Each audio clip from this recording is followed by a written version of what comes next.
All right, ready to dive into the world of change. Like those moments when you're trying to make a big shift, and it feels like pushing a boulder uphill. Well, today we're going to explore Switch, How to Change Things When Change is Hard, by Chip and Dan Heath. It might just give us that leverage. We're working with a great blog post summary to guide us, and even though it's not the full book, think of this like a cheat sheet to understanding how to make change stick. What I think is really fascinating about Switch is that it goes beyond willpower and goal setting. It goes deep into the psychology of why change is so hard. And most importantly, it gives us a framework for making change work, both for ourselves and for others. Okay, so the book kicks off with three surprises about change, and they really challenge some common assumptions. The first one is that what we often think is a people problem might actually be a situation problem.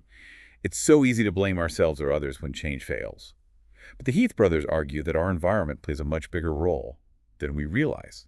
They even highlight this study where they gave moviegoers different sizes of popcorn buckets. And surprise, surprise, the folks with the larger buckets ate 53% more popcorn, even though everybody was watching the same movie.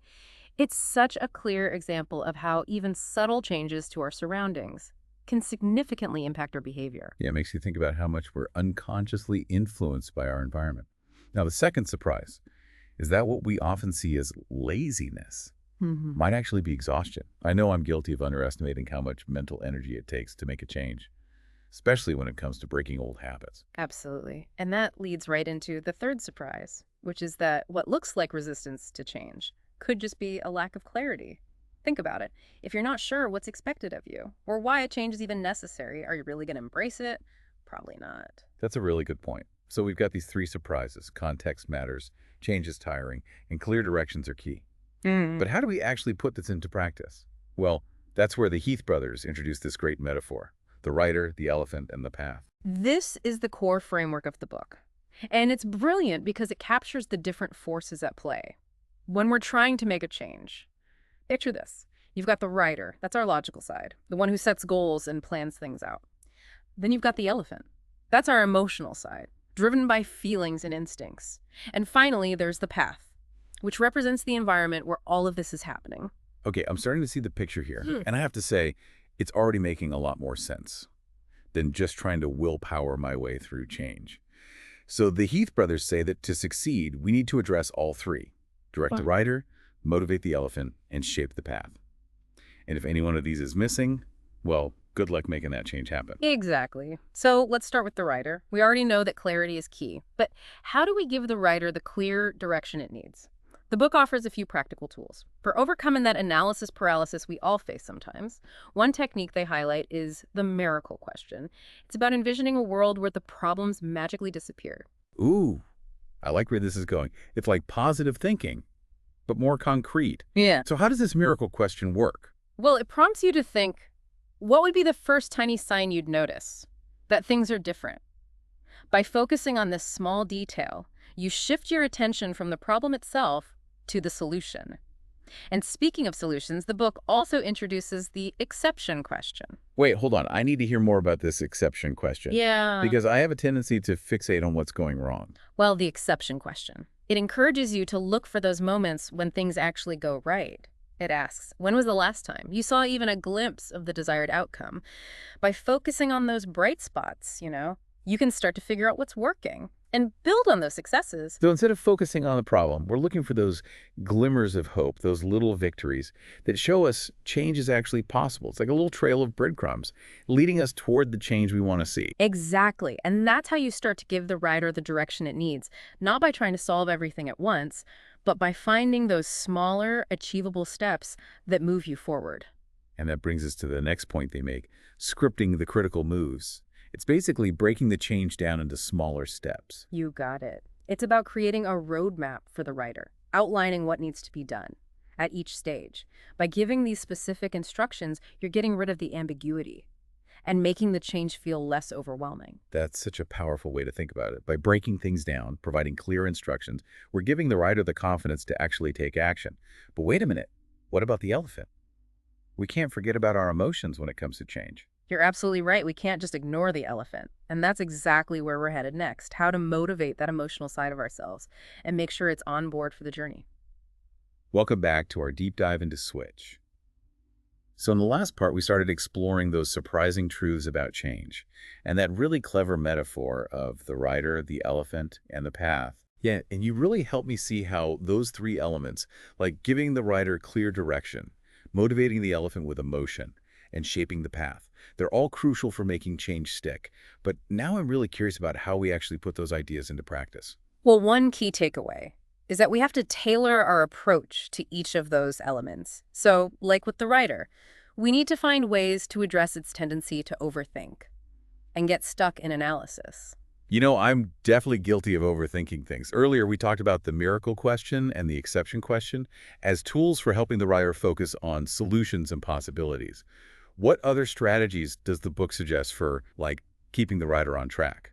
One powerful technique is something they call scripting the critical moves. It's basically about breaking down the change into smaller, more manageable steps and outlining the specific actions that are needed at each stage. So it's like giving the writer a detailed roadmap instead of just a vague destination. By providing that level of clarity, you're taking away the uncertainty and making the change feel less overwhelming. I can definitely see how that would be helpful. Exactly. And it's not just about making things easier for the writer, it's also about keeping the elephant motivated along the way. And that's where tapping into emotion becomes so important. Right. We talked about using those destination postcards, those vivid descriptions of the positive outcomes, to create that sense of excitement and anticipation for the change. Yeah. But how do we keep that motivation going, especially when the change journey is long and full of challenges? Well, one strategy is to shrink the change. So instead of focusing on that huge end goal, which can feel daunting, you break it down into smaller, more achievable milestones. Okay, so it's like setting mini goals along the way. Kind of like those checkpoints you see in a marathon. I can see how that would make a big difference. It absolutely does. By celebrating those smaller wins along the way, you're giving the elephant a sense of accomplishment and keeping that momentum going. And I bet those small wins also help build belief that the change is actually possible. It's like you're proving to yourself that you can actually do this, one step at a time. Exactly. Those small wins are like fuel for the elephant. They make the journey feel less overwhelming and more rewarding. But remember, it's not just about the rider and the elephant.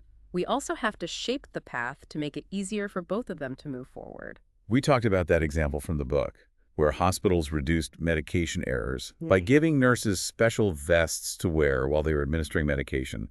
What other ways can we, tweak the environment to make change easier? Well, think about it this way. You want to make the desired behaviors more convenient and the undesirable behaviors less appealing.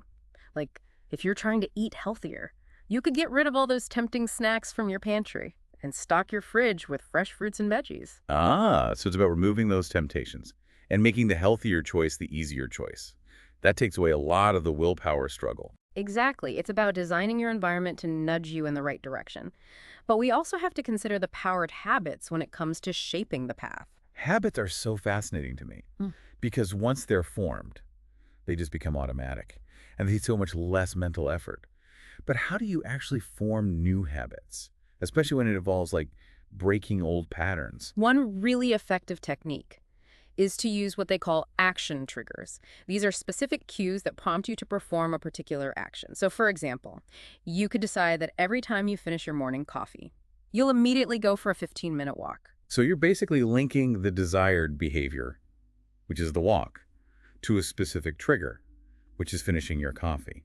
That makes it so much easier to make it a consistent part of your routine. Right. It takes the decision-making out of it and makes it more likely that you'll follow through. But let's be honest, there are times when willpower alone just isn't enough. So how do we overcome those moments of weakness when we're tempted to revert back to our old habits? That's a good question, and it's definitely something I struggle with. What does the book say about navigating those, tricky situations? That's where the power of social support comes in. As human beings, we're wired to be influenced by the people around us. So if you want to make a change stick, it's helpful to surround yourself with people who are supportive of your goals and are maybe even exhibiting those desired behaviors themselves. Exactly. Having a supportive network can make a huge difference, whether it's your friends, family, colleagues, or even online communities. They can provide encouragement, accountability, and inspiration. It's like having a cheer squad. That's there to celebrate your successes, offer support during the challenges, and remind you why you embarked on this change journey in the first place. That's a great way to put it. And it's not just about having people who support you, it's also about rallying the herd, as the book puts it. Okay, I'm intrigued by this rallying the herd idea. What exactly does that mean? Well, think about it this way. When we see other people embracing a change, we're more likely to follow suit. It creates a sense of social proof and reduces our fear of standing out or being different. So it's almost like creating a movement, a shared sense of purpose. Yeah. That makes it easier for everyone to get on board with the change. Exactly. And this can be especially powerful in workplaces, communities, or even families. By creating a culture where change is embraced and celebrated, you're increasing the likelihood that it will become embedded within the group. I love that idea of creating a culture of change. But there's something else I'm curious about. We've talked about shaping the path, building habits, and leveraging social support. Are there any other key factors that contribute to sustaining change over the long term? One crucial element is recognizing that change is not a linear process. There will be setbacks, challenges, and moments of doubt along the way. That's definitely true. I've had my fair share of setbacks when trying to make changes in my own life. What do the books say about, like, navigating those bumps in the road? It emphasizes the importance of viewing those setbacks and challenges as opportunities for learning and growth, rather than as failures. That's such a valuable reframing. It's about adopting a growth mindset and recognizing that those setbacks are just part of the process. Exactly. And that means being willing to adjust your approach as needed. What works for one person or in one situation may not work in another. It's about finding what resonates with you and being open to trying different strategies. I appreciate that emphasis on personalization. There's no one-size-fits-all approach to change. We all need to discover what works best for us, given our own unique circumstances and goals. Switch encourages us to be curious, to experiment, and to view change as an ongoing journey rather than a destination. So it's a continuous process of learning, adaptation, and growth. Yeah. It really is. And I think that's like a major takeaway from our deep dive into Switch so far. Change doesn't have to be this, big, scary thing. Yeah. If we understand the psychology behind it and actually use those strategies from the book, we can make it more manageable, even make it an empowering process. Absolutely. And I'm so glad you brought up empowerment, because that leads us to another big piece of change that we haven't talked about yet. It's about, like, how to keep that switch flipped, because change isn't a one-time thing, right? It's a process that keeps going. Yeah, I've definitely experienced that. I'll be super excited about a change, start off strong, but then somewhere along the way, poof, the momentum just fizzles out. What does the book say about how to keep that momentum up and actually make the changes last? Well, one of the key things is to celebrate those successes you have along the way, both big and small. Every step forward, every goal you reach deserves to be acknowledged and appreciated. That makes sense. It's like giving yourself a little pat on the back, like, hey, good job, I'm doing this, and it feels good. Exactly. It's that positive reinforcement. And it's not just about your own successes either. It's also about recognizing the efforts of everyone who's contributing to the change. Well, that's a good point. Yeah. When you celebrate wins together, it creates this shared feeling of accomplishment and makes the journey more fun and easier to keep up. For everyone. Right. It's all about fostering that culture of positive reinforcement. Another crucial thing is making that change part of who you are. As you keep acting in line with the change, your own self-image starts to shift. You start to see yourself as the kind of person who embodies this new way of being. So it's not just something you're trying to do anymore, it's becoming part of you. And I imagine that makes it way more likely to last, even when those old habits try to creep back in. Exactly. It's like you're building a new foundation for yourself, one that's rooted in this change you've made. And remember, the Heath brothers also talk about those social signals and how powerful they can be in making change stick. Right. We talked about how having those supportive people around us, people who get our goals, and maybe even live those goals themselves, can be such a huge help. It's like a built-in support system to help us through all the ups and downs of change. Exactly. And remember, rallying the herd, we're social beings influenced by those around us. When we see others embracing the change, it makes us stronger in our own commitment and makes it easier to stay on track. I'm seeing how all these pieces fit together now. The writer, the elephant, the path, social support, celebrating the small wins, making the change part of who you are. It's really a whole package approach to change. Change that lasts. It really is. And it's a message of hope, too. Change can be tough, but it's not impossible. By understanding the psychology of it and using the tools from Switch, we can really up our chances of success and create lasting positive change in our lives. So for our listeners out there Hmm. who are ready to start their own change journey, what's the one thing they should really keep in mind? I think the most important thing is to remember that change is a process. It's not like flipping a light switch. Hmm. It's about constantly learning, adapting, growing. Embrace the journey. Don't be afraid to try things out. Adjust your course as you go. And celebrate all those wins, no matter how small they might seem. That's such great advice. And I think that's the perfect place to wrap up our deep dive into Switch. We've covered a lot today, but honestly, we've only just scratched the surface of what this book has to offer. If you're ready to make a change that sticks, I really encourage you to go check out Switch for yourself. You won't regret it. It's truly a book full of insights and tools for positive change. And with that, we'll say goodbye for now. Ah. Go out there and make some amazing changes happen.